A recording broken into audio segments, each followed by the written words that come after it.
നമുക്കറിയാം നമ്മളെ portion ട്രാക്കറിനകത്ത് THR സ്വീകരിക്കുന്ന മുഴുവൻ ഗുണഭോക്താക്കളെയും 2-way ഓതൻറ്റിക്കേഷന് വിധേയമാക്കേണ്ടതുണ്ട്. എന്താണ് 2-way ഓതൻറ്റിക്കേഷൻ എന്ന് കൃത്യമായി നമ്മൾ ടീച്ചേഴ്സിന് അറിയാവുന്നതാണ്. KYCയും FRSും അടങ്ങിയിട്ടുള്ള ഒരു പ്രോസസ്സാണ് 2-way ഓതൻറ്റിക്കേഷൻ എന്ന് പറയുന്നത്. നിലവിൽ THR സ്വീകരിക്കുന്ന ഗുണഭോക്താക്കളായിട്ടുള്ള ഗർഭിണികളും മുലയൂട്ടുന്ന അമ്മമാരും ഒപ്പം 6-3 കുട്ടികൾക്കുമാണ് നമ്മൾ നാളിതുവരെയും 2-way ഓതൻറ്റിക്കേഷന് വിധേയമാക്കിയിട്ടുള്ളത്. എന്നാൽ ഓഗസ്റ്റ് മാസത്തോടുകൂടെ പുതിയ നിർദ്ദേശപ്രകാരം അങ്കണവാടിയിൽ രജിസ്റ്റർ ചെയ്തിട്ടുള്ള മുഴുവൻ ആളുകളും നമ്മളുടെ ഗുണഭോക്താക്കളാണ്.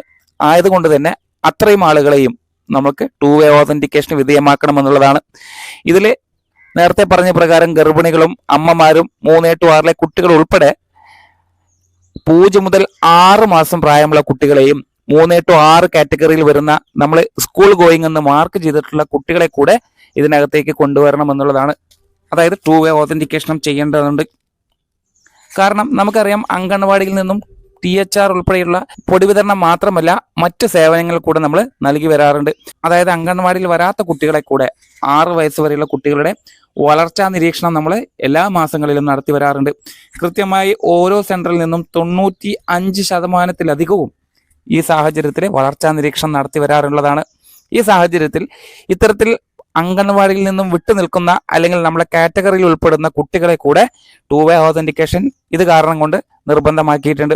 അപ്പോൾ അംഗൻവാടിയിലെ സേവനം എന്ന് പറയുന്നത് THR വിതരണം മാത്രമല്ല, നമുക്കറിയാവുന്നതാണ്. അല്ലാത്തതുമായിട്ടുള്ള എല്ലാ സാഹചര്യങ്ങളിലും നമ്മളോട് സഹകരിക്കുന്ന അല്ലെങ്കിൽ നമ്മൾ വിതരണം ചെയ്യുന്ന അല്ലെങ്കിൽ നമ്മളെ സേവനം സ്വീകരിക്കുന്ന മുഴുവൻ ഗുണഭോക്താക്കളെയും ഇത്തരത്തിൽ പ്രത്യേകം പറയുകയാണെങ്കിൽ പ്രീ സ്കൂളിൽ വരാത്തതും അംഗൻവാടി പരിധിയിലുള്ള പോഷൻ ട്രാക്കറിൽ രജിസ്റ്റർ ചെയ്തിട്ടുള്ള 3-6 കാറ്റഗറിയിലെ കുട്ടികൾക്ക് കൊടുക്കുന്ന മറ്റു സേവനങ്ങൾ ഉൾപ്പെടുത്തിക്കൊണ്ട് തന്നെ 2-way ഓതൻറ്റിക്കേഷൻ വിധേയമാക്കണമെന്നുള്ളതാണ്.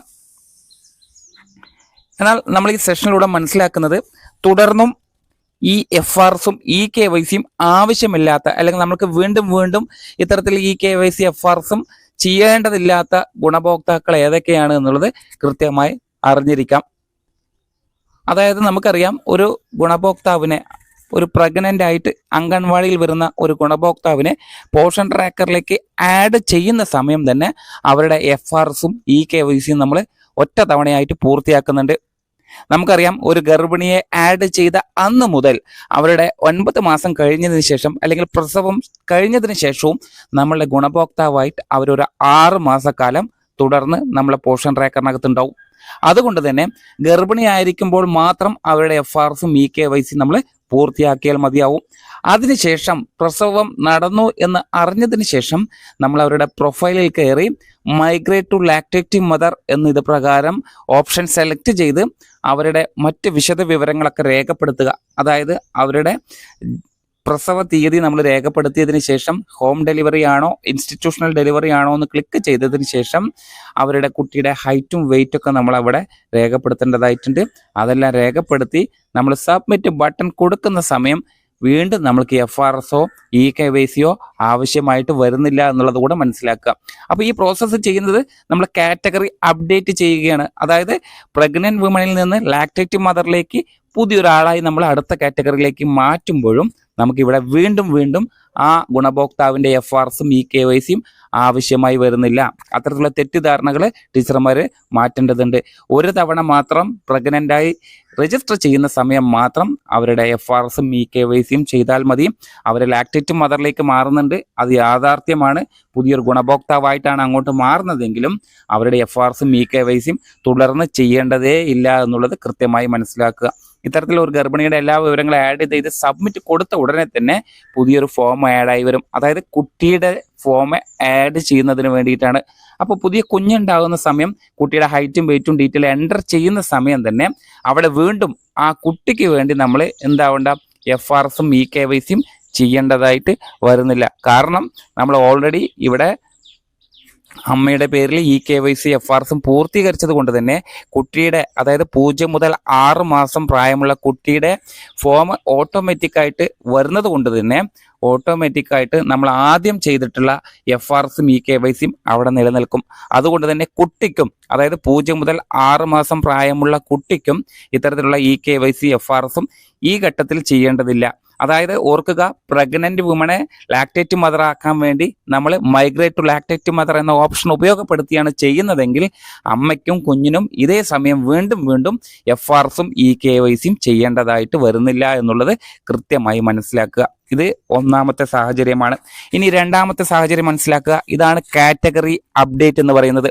അതായത് 0 മുതൽ 6 മാസം പ്രായമുള്ള കുഞ്ഞിനെ നമ്മൾ ഇത്തരത്തിൽ മൈഗ്രേറ്റ് ടു ലാക്ടേറ്റ് മദർ ആക്കി എടുത്തപ്പോൾ അമ്മയെ ആഡ് ചെയ്തു, അതിനുശേഷം കുഞ്ഞും വന്നു.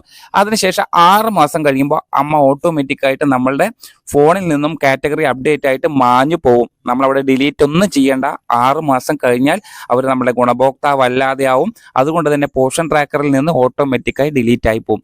ഈ സാഹചര്യത്തിൽ ഒരു പുതിയൊരു കുഞ്ഞ് നമ്മൾക്കുണ്ടല്ലോ, 0 to 6 മാസം പ്രായമുള്ള കുഞ്ഞ് ഓട്ടോമാറ്റിക്കായി കാറ്റഗറി അപ്ഡേറ്റ് ചെയ്ത് 6 മാസം കഴിയുമ്പോൾ എങ്ങോട്ട് വരും? 6 to 3 കാറ്റഗറിയിലേക്ക് ഓട്ടോമാറ്റിക്കായിട്ട് ചേഞ്ച് ആയിട്ട് വരും. അങ്ങനെ മാറി വരുന്ന സമയവും ആ കുഞ്ഞിനെ നമ്മൾ FRSോ KYCയോ ചെയ്യേണ്ടതായിട്ട് വരുന്നില്ല എന്നുള്ള കാര്യം കൂടി ടീച്ചേഴ്സ് അറിഞ്ഞിരിക്കുക. അതായത് ഇതെല്ലാം പോഷൻ ട്രാക്കറിൽ തുടക്കത്തിൽ തന്നെ സെറ്റ് ചെയ്തത് കൊണ്ട് ഒരു തവണ മാത്രം FRSും KYCയും ചെയ്താൽ മതി. അതുകൊണ്ട് 0 മുതൽ 6 മാസത്തിൽ നിന്ന് 6 to 3 ആ കുട്ടി ഓട്ടോമാറ്റിക്കായിട്ട് വരുന്ന സമയം വീണ്ടും വീണ്ടും FRSും KYCയും ചെയ്യേണ്ടതായിട്ടില്ല. ഇത് രണ്ടാമത്തെ സാഹചര്യം. മൂന്നാമത്തെ സാഹചര്യം മനസ്സിലാക്കുക.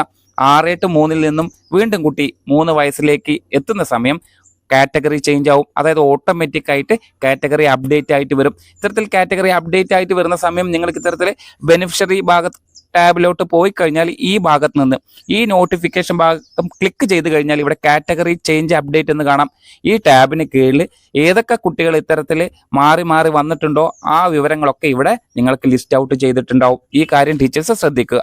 അപ്പോൾ ഇത്തരത്തിൽ 6 to 3 നിന്നും 3 to 6 ഓട്ടോമാറ്റിക് ആയിട്ട് വരുന്ന കുട്ടികളുടെ FRS വീണ്ടും വീണ്ടും നമ്മൾ ചെയ്യേണ്ടതില്ല. അവിടെ 2-way authentication ഒക്കെ വീണ്ടും വീണ്ടും ചെയ്യണ്ട എന്ന് പറയുന്നതിന്റെ കാരണം തുടക്കത്തിൽ നമ്മൾ ചെയ്തത് കൊണ്ട് തന്നെ ആ കുട്ടിയുടെ 6 വയസ്സ് കഴിയുന്നത് വരെയും നമ്മൾ എഗെയിൻ KYCയും FRSും ചെയ്യേണ്ടതായിട്ട് വരുന്നില്ല. ഈ സാഹചര്യങ്ങളിൽ ടീച്ചേഴ്സ് കൃത്യമായി അറിഞ്ഞിരിക്കുക. ഒന്നുകൂടെ ഓർമ്മപ്പെടുത്തുകയാണ്, വീണ്ടും വീണ്ടും KYCയും FRSും ആവശ്യമില്ലാത്ത ഗുണഭോക്താക്കളുടെ വിവരങ്ങളാണ് നമ്മൾ ഈ സെഷനിലൂടെ വിവരിച്ചത്. ഒന്നുകൂടെ പറയുന്നു, പ്രഗ്നന്റ് വുമണായിട്ട് ആദ്യമായിട്ട് ഒരു ഗുണഭോക്താവിനെ ആഡ് ചെയ്യുമ്പോൾ മാത്രമാണ് അവരുടെ 2-way authentication ചെയ്യുന്നത്.